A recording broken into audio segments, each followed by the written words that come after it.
Hello बच्चों, तो कैसे हो आप लोग। पहला वीडियो डाला गया था त्रिकोणमिति का, तो आपके पार्ट का 1 घंटे का है, वो फिर लूप में चला गया था वीडियो, इस वजह से वो लंबा हो गया। तो शुरू करते हैं आगे। 8.3 जो रह गया था, उस दिन कुछ काम आ गया था, इस वजह से वीडियो बीच में छोड़ना पड़ा।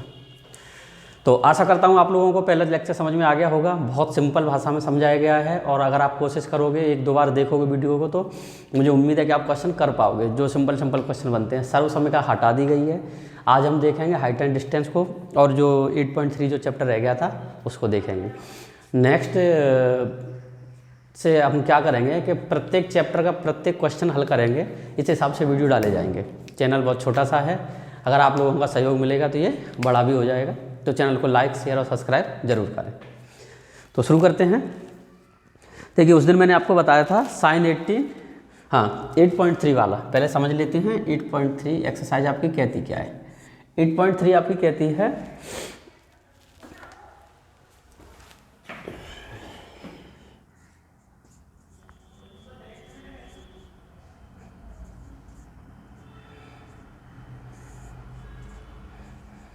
त्रिकोणमिति है। चलिए,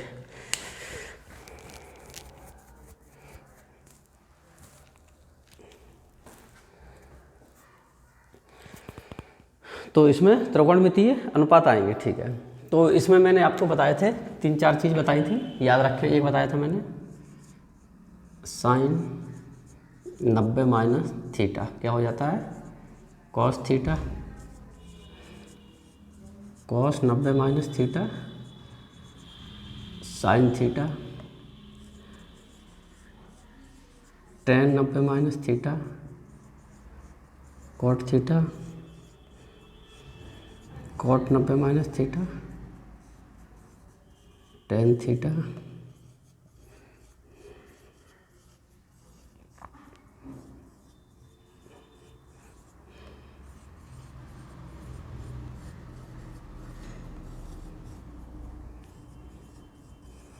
ये है कन्वर्जन। जो 8.3 एक्सरसाइज है वो पूरी इनके ऊपर बेस्ड है। अब इस चीज़ को आप समझें और एक एक करके सॉल्व करेंगे। यही जो चीज़ है, एक को दूसरे में रूप में कैसे चेंज करेंगे, कैसे परिवर्तित करेंगे, तो वो पूरा कॉन्सेप्ट यहीं से आएगा, इन्हीं का उपयोग किया जाएगा, ठीक है। आगे जो सर्वसमीकरण हैं, sine square theta plus cos square theta equal to 1, छोटे छोटे जो नियम है उन्हें याद रखें। हालांकि सर्वसमीकरण हटा दी गई है, इस बार सिलेबस में लिखा हुआ है। तो देखो, सवाल करते हैं। साइन 18 कॉस 72, पहला क्वेश्चन है साइन 18 कॉस 72। अब इस क्वेश्चन को सॉल्व करने के लिए किसी को भी किसी में चेंज करो, इससे कोई फर्क नहीं पड़ता कि हम किसको करें। कभी कभी लड़के कन्फ्यूज हो जाते हैं कि बड़े को करें या छोटे को करो, उससे कोई फर्क नहीं पड़ता, क्योंकि 90 माइनस थीटा में साइन कॉस में चला जाएगा। अगर कॉस को चेंज करोगे तो वो साइन में चला जाता है। हम चाहे जिसको चेंज कर लें, उससे कोई फर्क नहीं पड़ता। तो जब हम इसे हल करेंगे तो ये वैल्यू हो जाएगी साइन 90। अब 18 को हम क्या लिख सकते हैं, 90 में से कितना घटाएं कि 18 बन जाए। ये चीज़ बच्चे समझ लें, इसमें बच्चे कन्फ्यूजन में जाते हैं, लिखते क्यों हैं ये। तो 90, अब यहाँ पे 18 लिखा है, 18 लिखा है, अब मुझे 18 लिखना है। 18 को 90 में से कितना घटाएं कि 18 बन जाए। तो देखो, हम 90 में से 18 को ही घटा लेते हैं। तो 10 में से 8 गई तो 2 और 72, कितना आ गया। तो अगर 90 में से 72 घटा दें तो 18 बन जाएगी। अब इस वैल्यू पे कोई फर्क नहीं पड़ा, क्योंकि हमने लिखा तो साइन 18 ही है। ब्रैकेट के अंदर इसे ऐसे घटा दो तो 18 बन जाएगा। इसमें कन्फ्यूजन ना जाए। हमें सिर्फ इसका फ़ायदा ये मिलता है कि 90 में से जब हम घटाते हैं तो थीटा हमारा चेंज, साइन को साइन चेंज हो जाते हैं, बस इसका इतना, इसलिए हम इसका उपयोग करते हैं। नीचे क्या रहेगा, कॉस 72। अब साइन 90 माइनस थीटा बन गया, इसे लिख सकते हैं कॉस 72 बट्टे कॉस 72। और इससे ये जब दोनों वैल्यू बराबर होती है तो इसका मान कितना आ गया, 1, क्योंकि पूरी वैल्यू कैंसिल आउट हो जाएगी। इसका मान जो आएगा वो इसका मान आएगा, और दोनों के मान एक दूसरे से कट जाएंगे। तो हम अगर ना काटें तो हम डायरेक्ट 1 लिख सकते हैं। तो इस तरह से क्वेश्चन सॉल्व किए जाते हैं। Cos 48 sine 42। एक क्वेश्चन और देख लेते हैं।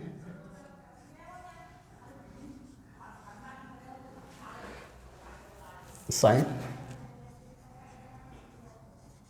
42 ये है। अब किसको चेंज करना है, किसी को भी चेंज करो, कोई फर्क नहीं पड़ेगा। देखो, हम इसे चेंज करेंगे, इसे लिखेंगे cos 90 माइनस 42,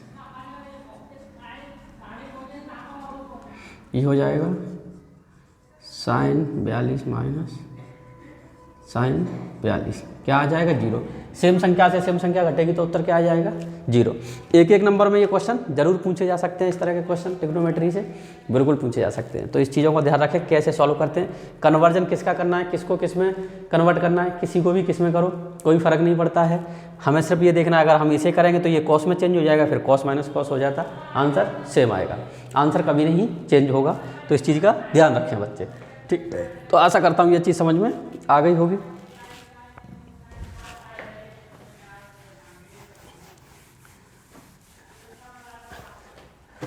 चलिए अब अगला क्वेश्चन एक देख लेते हैं।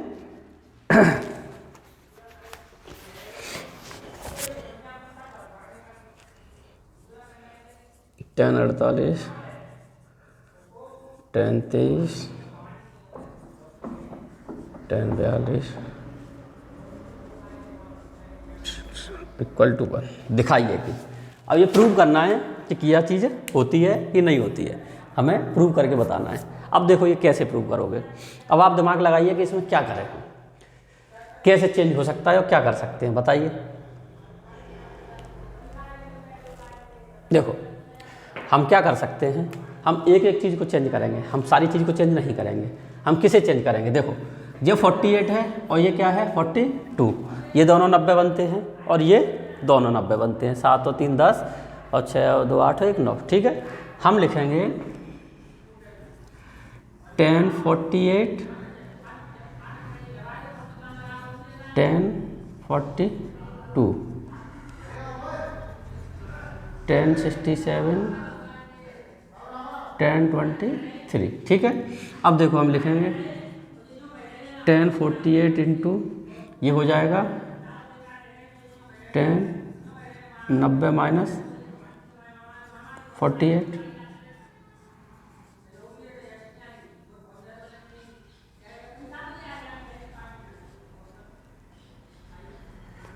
देखो ये हो जाएगा 1048 इंटू cot 48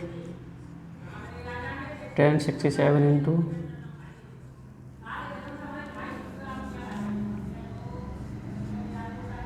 cot 67। अब देखो हम इसे क्या लिख सकते हैं 1048 इंटू cot थीटा क्या होता है 1/10 थीटा 1/1048 इंटू 1067 इंटू देखो 1 टाइम ऊपर क्या बचा 1 इंटू 1 कितना आ गया 1। तो इस तरह से ये सॉल्व कर सकते हैं। हम इसे लिख सकते हैं LHS और इसे लिख सकते हैं LHS बराबर RHS। तो इस तरह से सॉल्व होते हैं। कन्वर्जन पहले करें, पहले देखें, समझें। मैं आपको टाइम इसलिए दिया था कि शायद आप लोग कर पाएँ, कॉपी लेकर के बैठें और एक बार करके देखें वीडियो को पॉज करके। आप जितनी बार इन्हें देखोगे आप करोगे। मैथमेटिक्स करना बहुत ज़रूरी है। मैथमेटिक्स को कभी ऐसे ना देखें जैसे दूसरे सब्जेक्ट हम याद करते हैं, अच्छा ये हो जाएगा ये हो जाएगा, ऐसे मैथमेटिक्स को बिल्कुल ना करें। मैथमेटिक्स को एक बार पेन जरूर चलाएँ, करके देखें। मैथमेटिक्स करने की चीज़ है, मैथमेटिक्स देख करके समझने की चीज़ नहीं है, उसे करना पड़ेगा आपको। जितना आप हल करोगे 1 मिनट लगता है, आप सॉल्व कर सकते हो। एक को दूसरे में किसको किस में पहले चेक करो कि कौन सा किसके साथ जा सकता है, उसको उसके साथ लिख लो, किसको कन्वर्जन किस में हो जाएगा। फिर आपको याद होने चाहिए फॉर्मूले। tan थीटा इक्वल टू 1 वो cot theta equal to 1/10 theta, इससे ये कैंसिल आउट हो जाएगा, इससे कैंसिल आउट हो जाएगा, सब 1 आ जाएगा, ठीक है ना। तो आशा करता हूँ कि ये समझ में आ गया होगा किस तरह से सॉल्व हुआ है। उपयोग इन्हीं का करना है। तो इस तरह के क्वेश्चन सॉल्व किए जाते हैं, एग्जाम में आते हैं। 1 नंबर में भी आ सकते हैं, 2 नंबर में भी आते हैं, क्योंकि अब ट्रिग्नोमेट्री के अंदर ऐसा कुछ भी नहीं है जो टफ पड़े। एक हाइट एंड डिस्टेंस वाला जो चैप्टर है वो रह जाता है, तो आज हम उसको भी ख़त्म करेंगे। मैं इसे साफ किए देता हूँ। बहुत सिंपल चीज़ें हैं। अच्छा एक क्वेश्चन है 10 2a equal to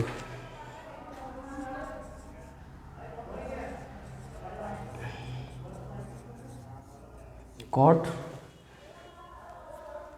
a minus 18। तो कह रहा है दिखाइए कि 2a एक न्यून कोण है, कह रहा है जहाँ 2a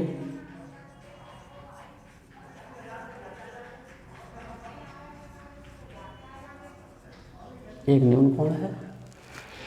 a का मान ज्ञात करो।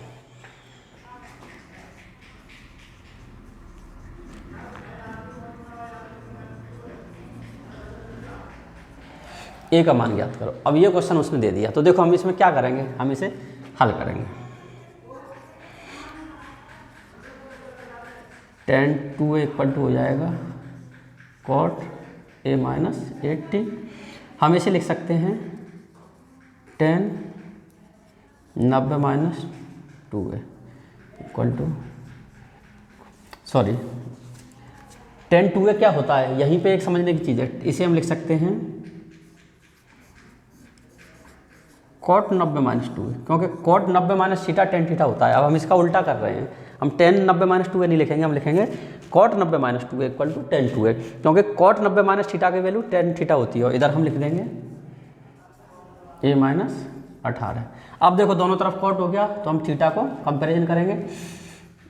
90 minus 2a equal to a minus 18। क्या करें, 2a को उधर ले जाओ, 18 को उधर ले जाओ। 90 plus 18 equal to a plus 2a, तो 8 और 108 इक्वल टू 3a और 108/3 इक्वल टू a। तो ये हो गया 3 तिया 9, ठीक है, और 3 छक्के 18। तो हमारा यहाँ पे क्या आ गया, a इक्वल टू कितना आ गया 36। और tan 2a न्यून कोण है, तो चेक करो 2a इक्वल टू 36 इंटू 2 यानी कि 72 न्यून कोण है। तो इस तरह से ये क्वेश्चन सॉल्व होगा। यहाँ पे इस चीज़ को समझें, tan 2a लिखा है, tan 2a कहाँ से बन सकता है, 90 माइनस 2a से बन सकता है कॉट में। अब ये दोनों तरफ कॉट हो गए, तो हम क्या थीटा को इक्वल रख सकते हैं, बराबर करें, कंपेयर करें, ठीक है। जब थीटा कंपेयर करोगे तो वहाँ से a की वैल्यू आपको मिल जाएगी, ठीक है। 3 तिया 9 और 3 छक्के 18, ठीक है, a का मान सही आया है। तो a इक्वल टू 36 और 2a इक्वल टू 72। तो ये वाली कंडीशन a का मान भी बता दिया, और 2a न्यून कोण है, बिल्कुल है, क्योंकि न्यून कोण 90 से छोटे होते हैं। और ये कितना आया है 72 डिग्री का। तो हमारा ये क्वेश्चन सॉल्व हो गया। इस तरह के क्वेश्चन आए, पिछली एग्जाम के अंदर आया हुआ है, साइन के रूप में दिया था ऐसा क्वेश्चन। तो ये क्वेश्चन समझें, देखें, सॉल्व करें, घबराएं ना बच्चे। पेपर बहुत ज़्यादा टफ नहीं आएगा, क्योंकि NCERT की बुक लगभग सब जो आपका सिलेबस है वो पूरा कवर करती है। कुछ क्वेश्चन ऊपर नीचे हो जाते हैं, तो लेकिन इतना सब बच्चे कर सकते हैं कि अगर बच्चा पढ़ के जाएगा तो 70% 80% तो बच्चा क्वेश्चन कर ही लेगा। ऐसा नहीं है कि कोई बच्चा 70-80% भी नहीं कर सकता है, इतना तो कर सकते हैं सब बच्चे। पेपर ऊपर 70% से ऊपर जाते हैं, जब बच्चे क्रॉस करते हैं तो वहाँ पे कंपटीशन बढ़ जाता है। वहाँ पे क्वेश्चन की थोड़े जो बड़े बड़े क्वेश्चन होते हैं उन्हें टफ़ कर दिया जाता है। अब टफ़ क्या कर दिया जाता है कि कोई टफ़ बच्चे को वो लगता है जो क्वेश्चन उसने कभी देखा नहीं होता है, बच्चे को वो क्वेश्चन टफ़ नहीं लगता जो उसने किताब में देखा होता है। तो बच्चे चाहते हैं कि जो क्वेश्चन किताब में रखे ऐसे के ऐसे पेपर में आए, लेकिन क्या होता है कि कुछ क्वेश्चन इधर से उधर कर दिए जाते हैं, क्योंकि वो उन्होंने कभी देखे नहीं होते हैं। पढ़ा जरूर होता है कि कैसे होता है, क्या कॉन्सेप्ट होता है, लेकिन उन्होंने देखे नहीं होते हैं। तो इस वजह से बच्चे की मेंटलिटी ऐसी होती है कि हमने ये क्वेश्चन तो हमने कभी किया ही नहीं है। वो अटेम्प्ट करने से पहले ही सोच लेते हैं उस चीज़ को, ये तो हमने कभी क्वेश्चन किया ही नहीं है, देखा ही नहीं, तो हम इसे करेंगे कैसे। अगर वो कोशिश करेंगे तो ज़रूर हो जाता है, जो बच्चे कोशिश करते हैं उनका वो सॉल्यूशन आ जाता है। सिर्फ इतना सा अंतर होता है और कोई अंतर नहीं होता है। बोर्ड के एग्जाम के अंदर कुछ क्वेश्चन अगर आ रहे हैं बाहर से तो उन्हें एक बार पढ़ें जरूर, समझें जरूर कि कह क्या रहा है, क्या हमने ऐसा क्वेश्चन किया है। और बच्चे किए सब कुछ होते हैं, लेकिन सिर्फ क्वेश्चन पढ़ते हैं, भाषा देखते हैं, अच्छा ये क्वेश्चन तो हमारी किताब में है ही नहीं, तो उसे छोड़ देते हैं, कैसे हम नहीं कर पाएंगे। सेल्फ कॉन्फिडेंस की कमी हो जाती है इससे। तो आशा करता हूँ ये समझ में आ गया होगा क्वेश्चन। चलिए इसे साफ किए देते हैं। बहुत सारे क्वेश्चन हैं ऐसे, मतलब पूछ लेता है। अब किताब में इसमें तो कम ही दिए हैं, एक एक दो दो क्वेश्चन तो दिया ही है इसके अंदर। तो सॉल्व करते रहें और पढ़ाई करते रहें अपनी, और वीडियो को लाइक शेयर सब्सक्राइब जरूर करते रहें। बहुत छोटा चैनल है, आप लोगों का अगर प्यार मिलेगा तो वीडियो ऐसे ही आते रहेंगे।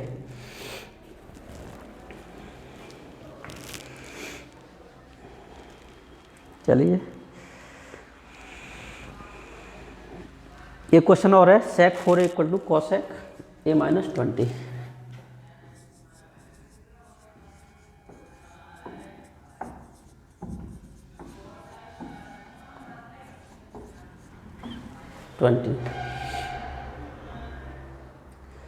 फोर ए न्यून कौन है?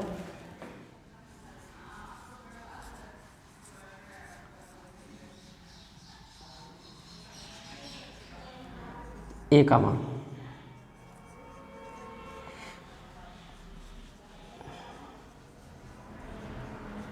ए का मान याद करो। तो देखते हैं, हम लिखते हैं, देखिए sec 4a equal to cosec a minus 20। अब इस क्वेश्चन को बच्चे अपने आप सॉल्व करने की कोशिश करें। देखो अब सेक है तो cosec 90 minus theta sec theta होता है, हम लिख सकते हैं इसे cosec 90 minus 4a equal to cosec a minus 20। ये भी कोसेक है, ये भी कोसेक, तो थीटा ही कंपेयर करेंगे। 90 minus 4a equal to a minus 20 को दल्ला 4a को दल्ला के जाओ तो 90 plus 20 equal to a plus 4a, तो जो हो जाएगा 110 इक्वल टू 5a और 110 डिवाइड बाई 5 इक्वल टू ए, तो कितना हो जाएगा 22। तो ए बराबर कितना आ गया 22। ठीक है, ये तो हो गया ए। और 4a पूछा है उसने, तो 4a इक्वल टू 4 इंटू 22, तो 22 चौक 88 डिग्री। तो ये भी न्यून कोण है, क्योंकि 90 से छोटा होता है सब न्यून कोण होता है। तो इस तरह से ये क्वेश्चन सॉल्व हो गया।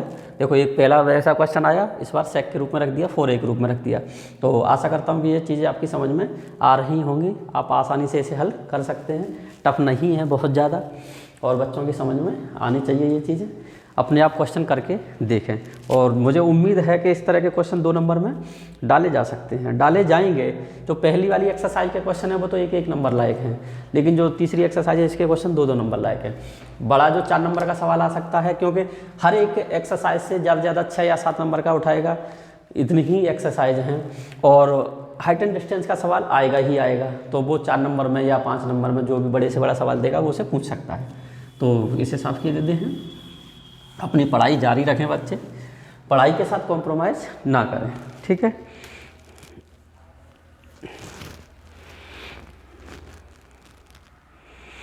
तो चलिए एक क्वेश्चन और देख लेते हैं। ABC त्रिभुज ABC के अंतः कोण हैं, तो दिखाइए कि, चलिए देखिए एक कोण दिया है ABC त्रिभुज के अंतः कोण, तो उसने पूछा है साइन B प्लस C बट्टे 2 बराबर कॉस A बट्टे 2, उसने ये पूछा है, ठीक है ना।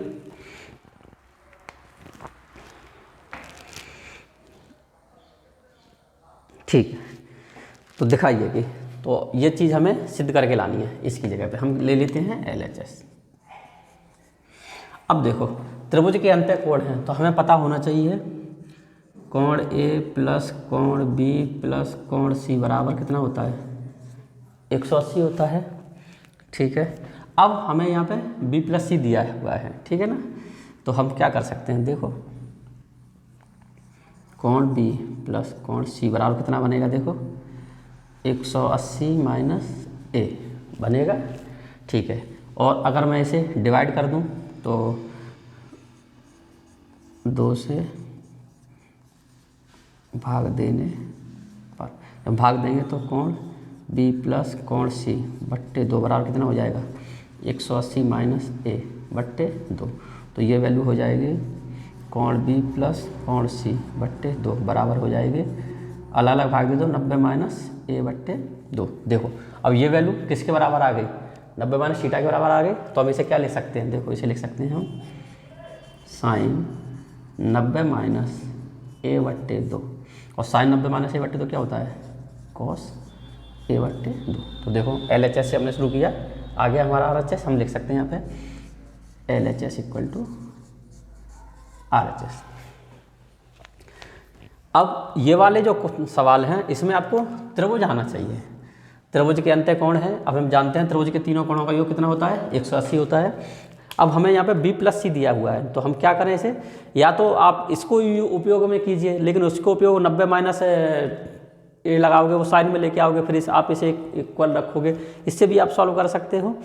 और आप चाहो तो ऐसे भी सॉल्व कर सकते हो। b प्लस सी का मान निकालो यहाँ से। आपको ये जैसे अगर आपको कॉस से सॉल्व करना है तो देखो कॉस से भी सॉल्व करके बता देते हैं आपको कि हो जाएगा ये साइन b प्लस सी बट्टे 2 इक्वल टू कॉस a बट्टे 2। अब आप यहाँ पे क्या कर सकते हो, देखो आपने लिया RHS, अब कुछ मान लो आप दोनों को साथ साथ ले चलो, देखो ये हो जाएगा साइन b प्लस सी बट्टे 2 बराबर जो हो जाएगा साइन 90 माइनस ए बट्टे 2, तभी तो कॉस में जाएगा। अब देखो साइन बराबर है तो हम लिख सकते हैं b प्लस सी बट्टे 2 बराबर 90 माइनस ए बट्टे 2। अब हम क्या करें, पहले b प्लस सी बट्टे 2 बराबर 2 लासापा लेकर के इसे सॉल्व कर लो, ये हो जाएगा 180 माइनस ए बट्टे 2। देखो 2 से 2 कट गया, इसीलिए ए को इधर ले आएंगे, b प्लस सी बराबर 180 माइनस ए, तो a plus b plus c equal to कितना हो गया 180। और यही तो त्रिभुज के तीनों कोणों का संबंध होता है। त्रिभुज के तीनों कोण क्या होता है, योग 180 होता है। आप चाहो तो ऐसे कर सकते हो, आप चाहो तो ऐसे, लेकिन हमें उसने प्रूफ पूछा है तो ऐसे करोगे, इसे उपयोग में नहीं लाओगे। प्रूफ पूछा है उसने, यहाँ पे तो हमने तीनों कोणों को दिखा दिया कि हाँ तीनों कोण हैं, लेकिन उसने कोण नहीं पूछे, उसने पूछा है कि इसके इक्वल टू ये होता है क्या, तो ये वाली वैल्यू हमें प्रूव करनी है। तो प्रूव करोगे तो आपको ये वाला सॉल्व करना है। ये अगर वो पूछता है कि ये वैल्यू दी गई है, दिखाइए कि ABC किसी त्रिभुज के अंत्यकोण हैं, तब आप इससे सॉल्व करते। भाषा बहुत काम आती है मैथमेटिक्स के अंदर, भाषा का बहुत ध्यान रखें। अगर क्वेश्चन कह देता कि दिस इक्वल टू दिस, तो दिखाइए कि ABC तीनों किसी त्रिभुज के अंत्यकोण हैं, तब तो आपको ये दिखाना पड़ेगा, क्योंकि किसी भी त्रिभुज के तीनों अंत्यकोणों का योग कितना होता है 180। तो यहाँ से ये प्रूफ हो जाता। लेकिन उसने क्वेश्चन दिया है ये, और इसके इक्वल टू दिखाइए कि ये लाना है, तब आप क्वेश्चन को इस तरह से सॉल्व करोगे। तो अगर आपको एग्जाम में पूछा जाएगा तो आपका इस तरह से पूछा जाएगा। अगर ये पूछा है कि सिद्ध कीजिए, तब तो ये।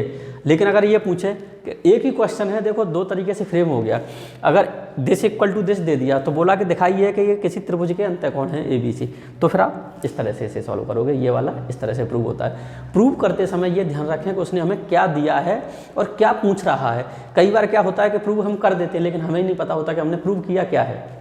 जो उसने पूछा है हम उसी को मान लेते हैं पहले से ही, ऐसे नहीं हो सकता है ना। जो उसने प्रूव करवा रहा है उस चीज़ को तो हम कभी नहीं सवाल के अंदर मान सकते हैं, उसे तो हमें प्रूव करके लाना है। तो उसके अलावा हम कुछ भी माने वो चीज़ें चल जाती है। तो इस तरह से ये क्वेश्चन सॉल्व किए जाते हैं। एक ही क्वेश्चन है, दो तरीके से हो सकते हैं, भाषा बदल सकता है।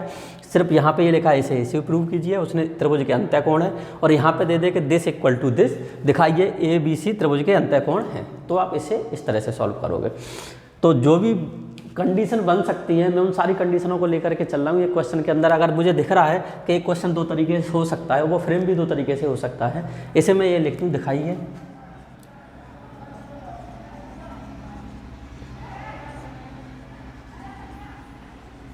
त्रिभुज के अंत्यकोण है,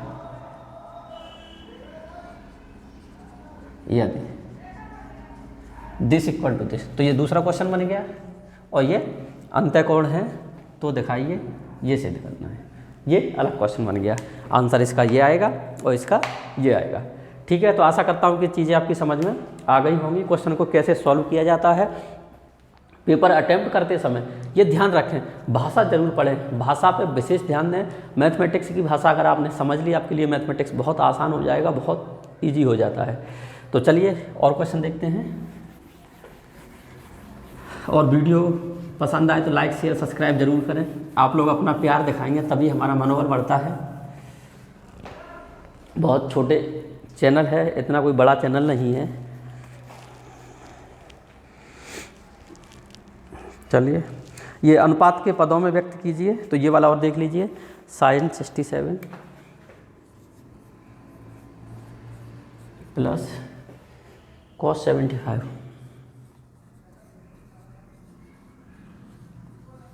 0 और 45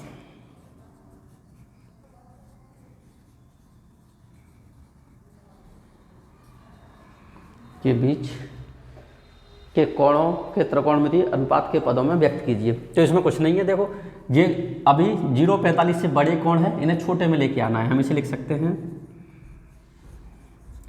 90 माइनस, अब बताओ कितना आ जाएगा। 67 को 90 में से घटा दो, 9 में थे 10 में 7 गया तो 3 और 8 तो 2, 23 प्लस कॉस कितना बचेगा 15,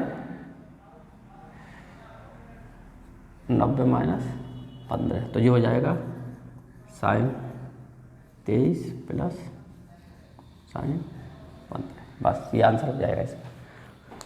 जो कोण 0.45 से बड़े हैं उनको 0.45 के बीच में लाना है। 23 और 15 दोनों 0.45 के बीच के हैं, तो बस इस तरह से ये क्वेश्चन हो जाता है। इसमें ज़्यादा वो नहीं है, ऐसा क्वेश्चन आया हुआ है पिछले पेपर में आया है। एक क्वेश्चन 1 नंबर में पूछ लेता है, तो इस तरह से इन्हें हल कर सकते हैं। इसको 90 माइनस थीटा में बदलिए, इसको भी 90 minus theta. Sine 90 minus theta क्या होता है कॉस थीटा, और कॉस 90 माइनस थीटा, हाँ ये कॉस थीटा होगा ना, सॉरी दोनों वैल्यू एक जैसी है क्या अलग अलग है, साइन और कॉस है, ठीक है। तो देखो sine 90 minus theta cos theta और cos 90 minus theta sine theta, ठीक है। लिखने में गलती हो जाती है, तो आशा करता हूँ ये समझ में आ गया होगा। Sine 90 minus theta cos theta, cos 90 minus theta sine theta, 23 और 15 आ गया, मतलब 0.45 के बीच की वैल्यू आ गए। तो इस तरह से क्वेश्चन हो जाते हैं। तो ये सारे हो गए 8.3। अब हम देखेंगे ऊंचाई और दूरी। ऊंचाई दूरी में आपको मैंने बताया था राइट एंगल ट्रायंगल आपके सबसे काम आता है, और उसी का उपयोग ज़्यादा से ज़्यादा करें। कपड़े से अच्छा साफ हो जाता है, डस्टर से साफ नहीं होता, इस वजह से डस्टर नहीं। तो देखते हैं ऊंचाई और दूरी में। अब सर्वसमिका हटा दी गई हैं, तो उसके चक्कर में ना पड़े।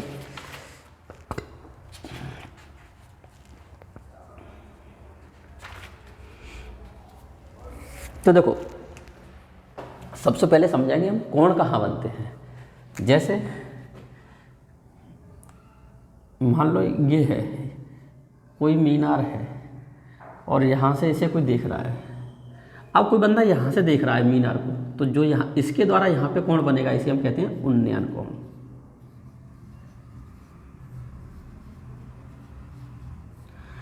कोण जरूर ध्यान रखें। और अवनवन कोण कैसे बनता है कि मान लो कोई व्यक्ति है यहाँ से देख रहा है इसे, तो जो अवनवन कोण बनेगा वो इसके सापेक्ष बनता है। यहाँ पे ये पैरेलल लाइन बन जाएगी, ये बनता है अवनवन कोण। लेकिन ये ध्यान रखें जो ये कोण बनता है उसको हम ये कोण मान लेते हैं, ठीक है।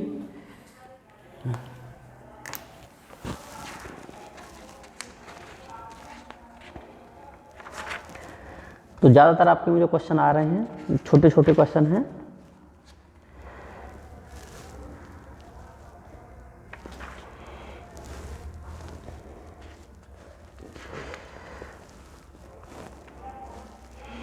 चलिए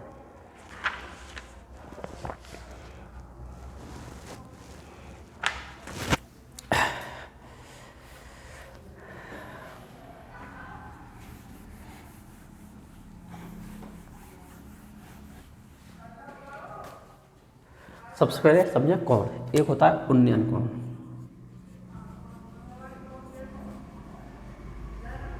और एक होता है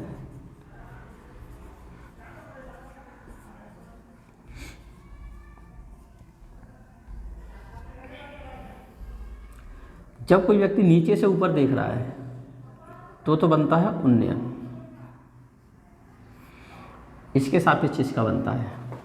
और अवनमन की बात करें, जब कोई व्यक्ति ऊपर से नीचे देख रहा है तो जो अवनमन कोण बढ़ेगा वो ये वाला बनता है, इसे कहते हैं अवनमन।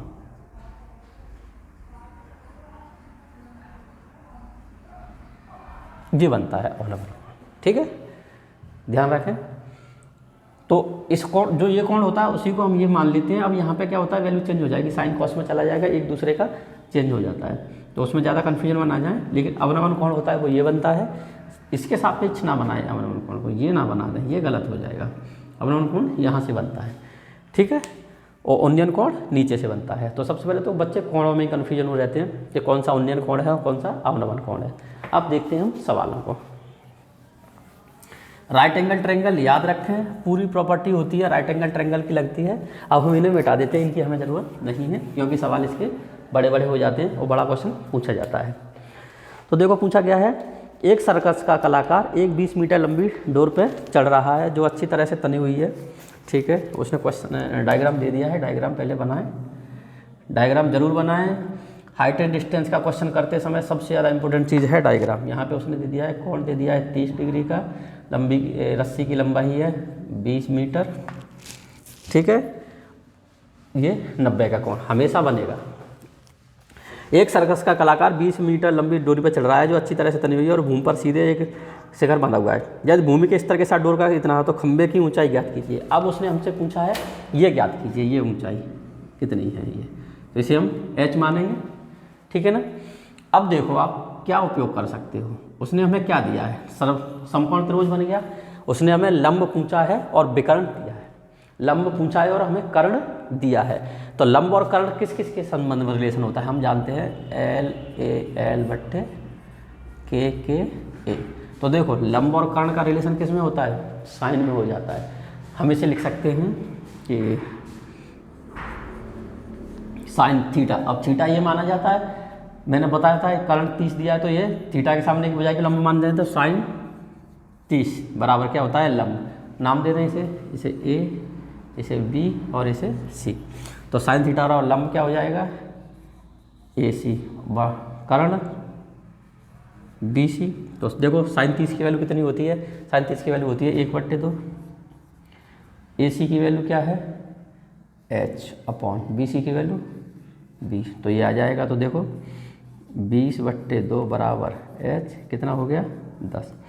h बराबर कितना हो गया 10 मीटर। यूनिट याद रखें, अगर ये मीटर में दी है तो ये भी मीटर में ही आएगी। तो देखो इस तरह से ये सॉल्व हो गया, बहुत आसानी से सॉल्व हो गया, कुछ भी नहीं था। संबंध याद रखें, हमें क्या गिवन है और किसका पूछा है। अगर ये पूछ लेता कि इसकी दूरी बताओ तो इसकी दूरी भी हम बता सकते थे, इसे हम x मान लेते हैं। देखो इसकी दूरी कैसे निकाल सकते थे, हमें बताया ये नहीं दिया, ये पूछ लेता। अब हमें क्या दिया है, कर्ण और आधार। तो आधार बट्टे कर्ण क्या है, कॉस वाला आ जाता, कॉस 30 बराबर आधार यानी कि ए बी बट्टे कर्ण बी सी।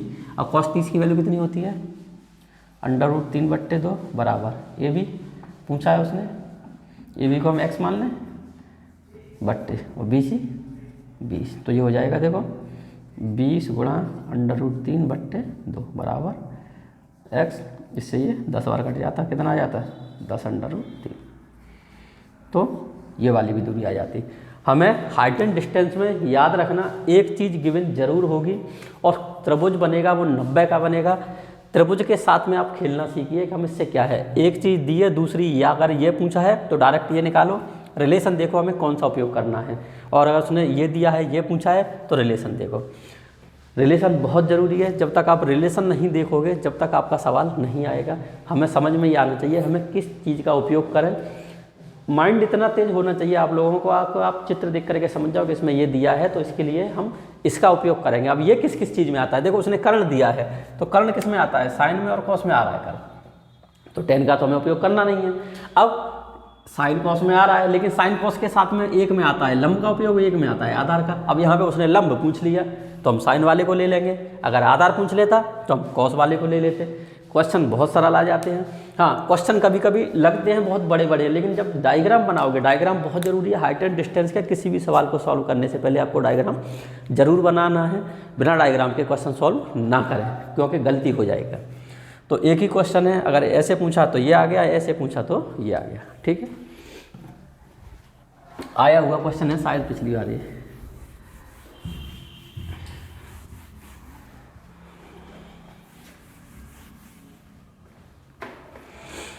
चलो ये क्वेश्चन है, आंधी आने से एक पेड़ टूट जाता है और टूटा हुआ भाग इस तरह मुड़ जाता है कि पेड़ का शिखर जमीन को छूने लगता है। अब देखो कोई पेड़ सीधा खड़ा है, अब वो बीच में से कहीं से टूट गया, टूट जाने दो, अब ज़मीन पे आएगा, ज़मीन पर रखा रह जाएगा।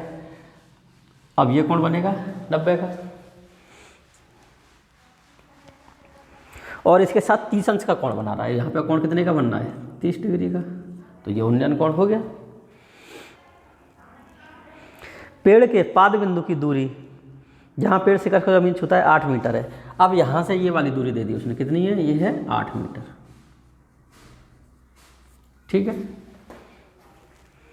तो पेड़ की ऊंचाई ज्ञात करो। अब पेड़ की ऊंचाई ज्ञात करनी है आपको, तो ये भी ज्ञात करना है और ये भी ज्ञात करना है, क्योंकि ऊंचाई तो दोनों को ऐड करोगे जब ही निकलेगी। सही बात है कि नहीं है? ठीक है, सही बात है कि नहीं?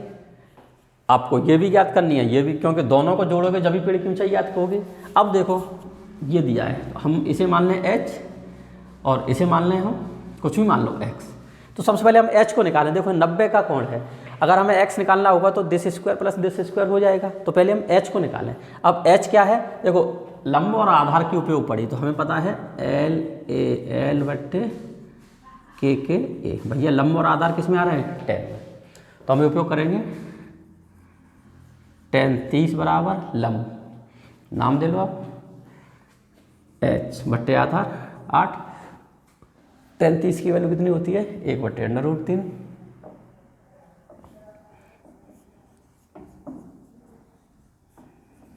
तो जो हो जाएगा 8 बट्टे √3 बराबर h।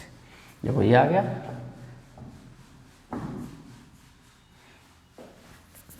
अब स्क्वायर वाले में जाओ तो ठीक है, और नहीं इसी से इसको निकाल लो।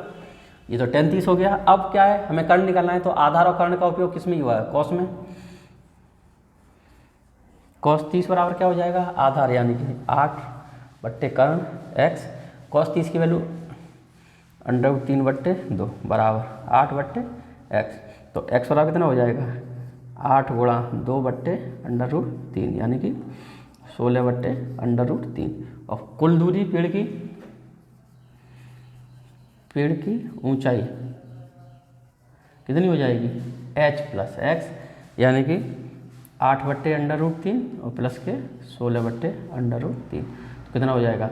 √3 से 8 दिया 24 बट्टे √3। या तो ये आंसर हो जाएगा, या हम इसे लिख सकते हैं 24 को 8 गुणा √3 गुणा √3 बट्टे √3 हो जाएगी 8 √3, या इसे ऐसे लिख सकते हैं। ठीक है, 24 के गुणनखंड कर लिए 8 गुणा 3, और 3 को लिख सकते हैं हम √3 गुणा √3। √3 से √3 कट जाएगा, ये मीटर। तो या तो वैसे निकालो या फिर ऐसे निकालो, तो जैसे भी आपकी मर्जी हो। पेड़ की ऊंचाई क्या होगी? h plus x। h और x दोनों को जोड़ दो। पहले h निकाल ली, फिर हमने x निकाल लिया, तो दोनों को हमने जोड़ दिया, तो हमारा आंसर आ गया। तो इस तरह से क्वेश्चन हो जाते हैं। लेकिन ध्यान रखें, चित्र बहुत ज़रूरी है और समझें जरूर कि जो ऊंचाई दी है तो पेड़ की ऊंचाई बनेगी क्या। अब समझने की चीज़ ये आती है बच्चों की कि हमें निकालना क्या है इसके अंदर, पेड़ कितना ऊंचा हो सकता है। तो पेड़ तो भैया ये ऊंचा था और यहाँ से टूट के ये गिर गया, तो ये भी पेड़ का हिस्सा है, तो मुझे तो दोनों की ऊंचाई निकालनी पड़ेगी, जब भी तो मैं नापूंगा पेड़ की ऊंचाई कितनी थी। उसने ये नहीं पूछा है कि जो खड़ा रह गया है वो पेड़ कितना ऊंचा है, या जो गिरा है वो पेड़ की लंबाई क्या है, उसने पूछा है पेड़ की ऊंचाई। तो पेड़ तो ये भी और ये दोनों इससे जुड़ेंगे जब भी तो पूरा पेड़ बनेगा।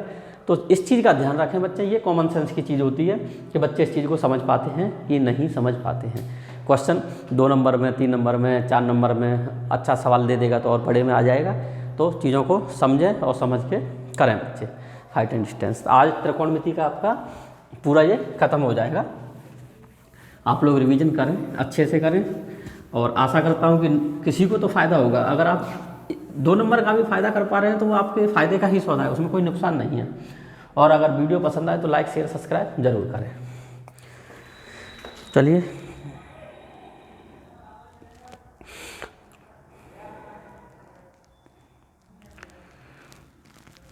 चलिए एक क्वेश्चन दे रहा है, भूमि के एक बिंदु से जो जमीन के पाद बिंदु से 30 मीटर की दूरी पर है, एक भूमिका है।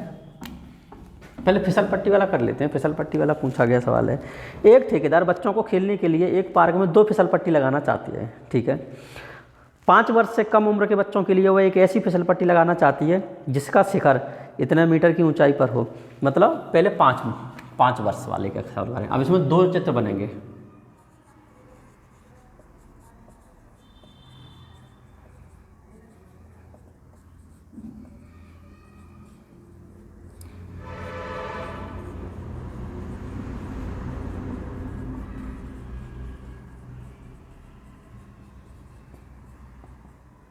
ऊंचाई कितनी दी है? 1.5 मीटर, और भूमि के साथ 30 अंश के कोण पर झुका हो, और थीटा दिया है 30 डिग्री, यानी कि चित्र कैसे बनेगा,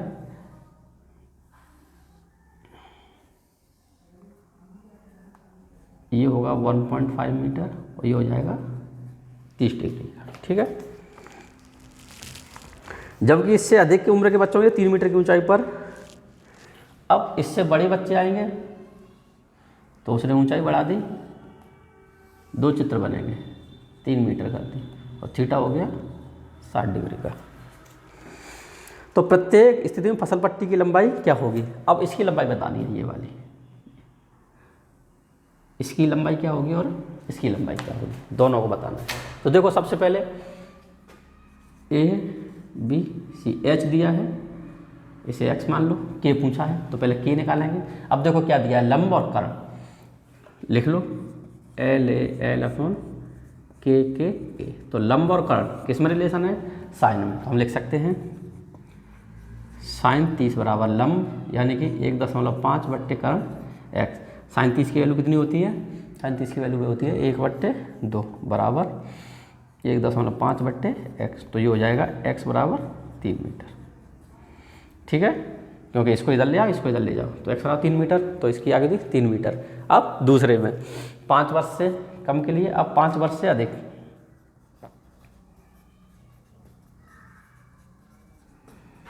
तो अधिक के लिए हम क्या करेंगे, इसके लिए भी इसे PQR मान लो, ठीक है, और इसमें आप कर सकते हो क्या, वही साइन 60 बराबर 3 बट्टे, और ये निकालनी है, इसे बाई मान लो, तो साइन 60 की वैल्यू √3/2 बराबर 3/22, तो ये हमारा यहाँ कर लेते हैं, बाई इक्वल टू हो जाएगा 3 गुणा 2/√3, ये वैल्यू आ जाएगी √3 को √3 गुणा √2 लिख सकते हो, तो आ जाएगी 2/3, ये आ जाएगी बाई की वैल्यू। ये दोनों आंसर आपके आ जाएंगे। भैया इस वाली की लंबाई कितनी होगी फिसल पट्टी की, 3 मीटर की होगी, और इसकी लंबाई कितनी होगी, 1 मीटर की होगी। इस तरह से ये सॉल्व हो जाएगा आपके लिए। तो ध्यान रखें सवाल कैसे करना है, और सवाल में क्या क्या पूछा गया है, कितने उत्तर आएंगे, इसका अलग आएगा और इसका अलग आएगा, क्योंकि ये इसकी हाइट बढ़ गई तो ये अलग बनेगी और ये अलग बनेगी।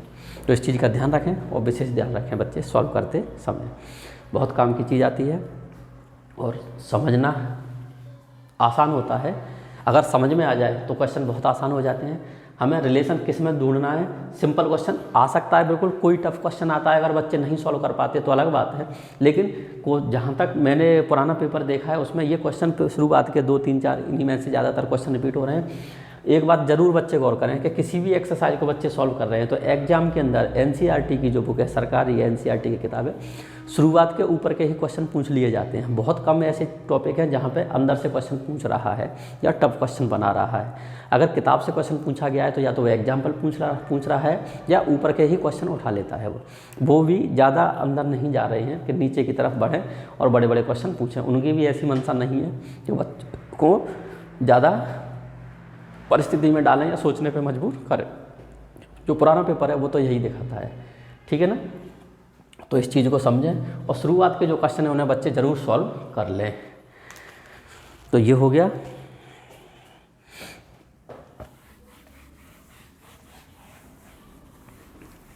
हाइट एंड डिस्टेंस में सबसे काम की चीज़ है कि बच्चों की समझ में आनी चाहिए कि हमें क्वेश्चन में पूछा क्या है और हम क्या बता रहे हैं, ठीक है। एक भूमि के एक बिंदु से जो जमीन के पाद बिंदु से 30 मीटर की दूरी पर है। अब मीनार, एक मीनार है और उससे 30 मीटर की दूरी पर कोई बिंदु है, ये है 30 मीटर की दूरी पर कोई बिंदु। मीनार के शिखर का उन्नयन कोण 30 है, इसका उन्नयन कोण कितना है 30।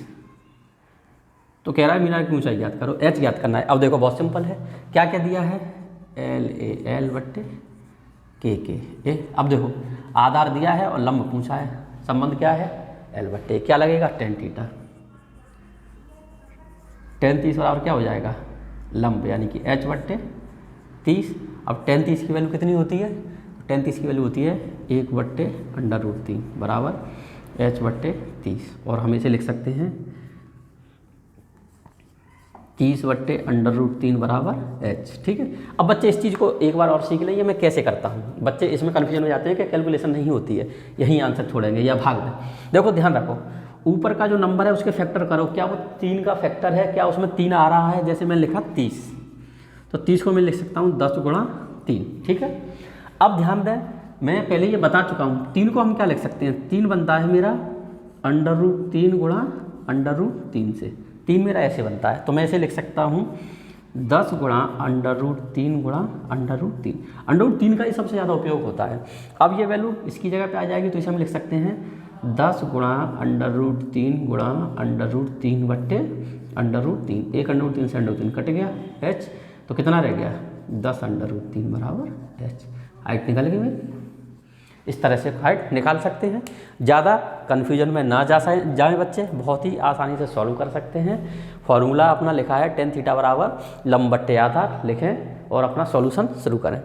तो ये काटना जरूर सीखें, क्योंकि ज़्यादातर जो क्वेश्चन आ रहा है हाइट एंड डिस्टेंस में, उसमें √3 ही आता है अधिकतर। और √3 क्योंकि वैल्यू में भी √3 दिया रहता है, 2/√3, 1/√3, √3/2, तो √3 का ही उपयोग ज़्यादा किया जाता है। तो इसलिए इसे बनाना सीख लें। कोई भी संख्या आ रही है, क्या √3 से कटेगी कि नहीं कटेगी, उस संख्या को देखो क्या उसमें 3 आ रहा है, गुणनखंड कर लो, 10 3 30, मेरे को 3 मिल रहा है, तो 3 को मैं क्या लिख सकता हूँ √3 गुणा √3। तो इसे मैं ऐसे लिख दूंगा, नीचे वाले से 1 से कट जाएगा, आपके लिए कैलकुलेशन आसान हो जाएगी। अदरवाइज आपको क्या करना पड़ेगा, √3 का फिर उसमें भाग देना पड़ेगा, और भाग देना बहुत मुश्किल हो जाएगा। पेपर के अंदर इतना समय नहीं होता कि दशमलव में, ज़रूरी नहीं है कि आंसर दशमलव में रखा हो।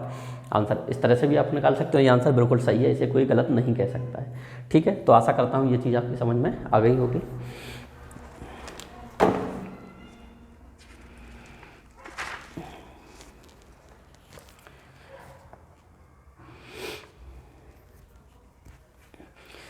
तो चलिए और सॉल्व क्वेश्चन देख लेते हैं। अब अपना तो काम ही है क्वेश्चन सॉल्व करने का, तो हम कर रहे हैं। आप लोग प्रैक्टिस ज़रूर करें और वीडियो को ज़रूर देखें, आपके काम का वीडियो है, तो अभी डाल दिया जाएगा।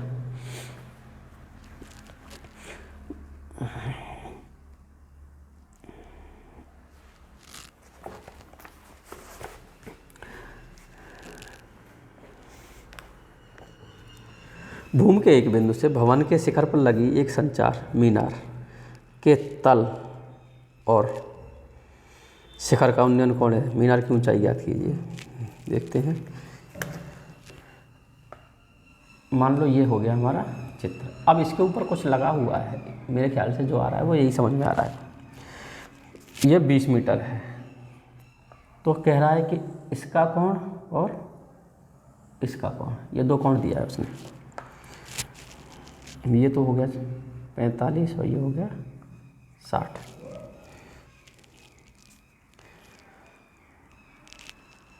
भूमि के एक बिंदु से 20 मीटर ऊंचे भवन के शिखर पर लगी एक संचार मीनार के तल, ये मीनार, ये भवन है और ये मीनार है, इसकी ऊंचाई पूछी उसने हमसे। अजीब सा क्वेश्चन बना दिया है। ठीक है, तो हम इसे मान लें x और इसे मान लो y। ठीक है, तो देखते हैं अब हम कैसे सॉल्व करेंगे। तो सबसे पहले देखें इस वाले को, हम पहले x निकाल के देखें। जब हमें ये मिल जाएगी फिर हम x + y रख के फिर हम इसे निकाल लेंगे।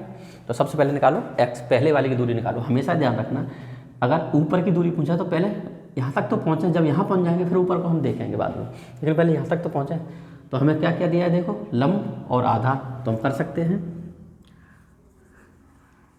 tan 45 बराबर लंब यानी कि x बट्टे आधार कितना हो जाएगा 20। tan 45 का मान कितना होता है 1, तो x बराबर कितना हो जाएगा 20, यानी यहाँ तक की दूरी हमें मिल गई 20।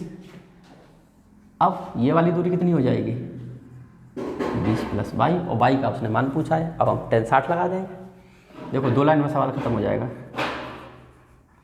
tan 60 बराबर कितना हो जाएगा बताओ 20 + y बट्टे 20, और tan 60 की वैल्यू कितनी होती है √3, जो हो जाएगा 20 √3 बराबर 20 + y। हम इसे ले आएंगे 20 √3 - 20 बराबर y। आप चाहो तो 20 कॉमन ले सकते हो, √3 - 1 बराबर y। या तो आप इसी को आंसर लिख सकते हो, उसने यही पूछा है कि y बताइए, y बताना है, ये तो पूरे की निकली है। ये। तो हमें बाई, हम डायरेक्ट ये क्वेश्चन आंसर लिख सकते हैं, हमारा आंसर सही है, इसमें कोई गलती नहीं है। अगर इसके अलावा भी ना पूछे तो फिर हमें इसे घटाना पड़ेगा। √3 की वैल्यू होती है 1.732, तो 0.732 बचेगा, फिर उसका 20 का मल्टीप्लाई करना पड़ेगा। तो आपका आंसर ये सही है, इसमें कोई डाउट नहीं है। छोटा सा सवाल होता है, देखो हमेशा ध्यान रखें, ऊपर वाले की पूछिए तो पहले नीचे तक तो पहुँचे, नीचे वाले की क्या है, उसके बाद फिर दूसरा चित्र बनना है, यहाँ तक की दूरी मिल गई, इसे हम मान लेंगे, दिस प्लस दिस हो जाएगा, फॉर्मूला लगाइए और आंसर लीजिए। मैथमेटिक्स कोई बहुत ऐसी चीज़ नहीं है कि जो हुआ जितना बना दिया जाता है कि नहीं, मैथमेटिक्स मतलब बहुत खतरनाक चीज़, ऐसा नहीं है। समझ में आनी चाहिए। अगर आपकी समझ में आ रहा है तो आप क्वेश्चन आसानी से सॉल्व कर सकते हो, समझ में नहीं आ रहा तो फिर वो आपके लिए पहाड़ जितना है, फिर कुछ नहीं कर सकते। छोटा सा क्वेश्चन है, आसानी से हल हो गया। तो आशा करता हूँ आपकी समझ में आ गया होगा। चलिए साफी देते हैं। बहुत सिंपल तरीके से सवाल कीजिए और पेपर इस तरह से दीजिए, टेंशन ना लेना पेपर के अंदर। पेपर के अंदर अगर आपने टेंशन ले ली तो पेपर खराब हो जाएगा। फिर टेंशन बहुत बुरी चीज़ है, ठीक है।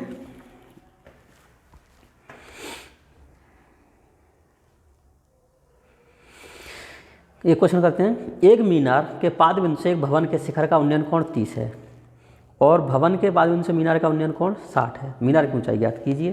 तो भवन की, अच्छा मतलब दो चीज़ दी गई हैं। अब देखो उसने आमने सामने बना दी, एक मीनार बना दी और एक भवन बना दिया। एक ऊंचाई, चित्र अच्छे से बनाते हैं।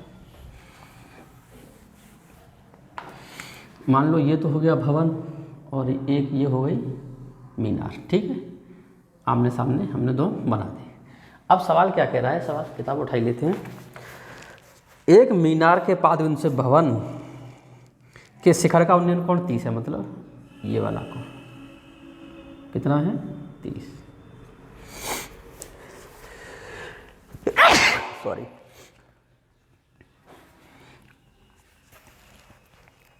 और भवन के पाद बिंदु से मीनार का उन्नयन कोण 60 है, यानी कि ये वाला कोण, ये कितने का है, 60। यदि मीनार की ऊंचाई 50 है, अब ये कितने की दे दी, 50 की दे दी, तो भवन की ऊंचाई ज्ञात करो। भवन की ऊंचाई ज्ञात करनी है, हमें ये ऊंचाई ज्ञात करनी है, ठीक है।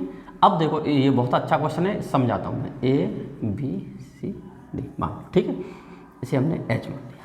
अब देखो इस क्वेश्चन को आप समझो। इस क्वेश्चन में आपको निकालना क्या है, उसने इस वाले त्रिभुज के अंदर ACB के अंदर उसने ये दे दिया हाइट, और इस त्रिभुज की बात करें ADB, इसमें उसने सिर्फ H पूछा है। तो देखो हमें दोनों त्रिभुजों में कॉमन क्या मिल रहा है, B मिल रहा है। तो सबसे पहले हम AB निकालें। अगर हमें AB निकाल लेंगे, देखो क्या दिया है उसने, लंब दिया है, आधार निकाल सकते हैं, एंगल दिया है। अब जैसे यहाँ पे आधार आ जाएगा, यहाँ पे लंब निकाल लेंगे। फॉर्मूला दोनों में 10 ही लगना है। समझने की चीज़ ये है, निकालें क्या। तो सबसे पहले दोनों में जो कॉमन चीज़ है उससे तो निकालो, कॉमन चीज़ आ जाएगी तो उससे रिलेशन आ जाएगा दोनों की, क्योंकि ये तो दूरी समान है दोनों के अंदर, ठीक है ना। तो हम कर सकते हैं, यहाँ पे ये वाला कोण समकोण हो जाएगा और यहाँ पे ये वाला कोण समकोण बन जाएगा, ठीक है ना। तो हम देखते हैं कि समकोण त्रिभुज ABC में हम ले सकते हैं 10 60 बराबर BC बट्टे AB, लंब बट्टे आधार होता है। और 10 60 की वैल्यू कितनी हो जाती है, √3। 10 60 की वैल्यू √3 बराबर BC उसने दिया है 50 बट्टे AB। तो यहाँ पे AB बराबर हो जाएगा 50 बट्टे √3, ठीक है। ये आ गया क्या, 50 बट्टे √3 आ गया ये। अब हम निकालेंगे समकोण त्रिभुज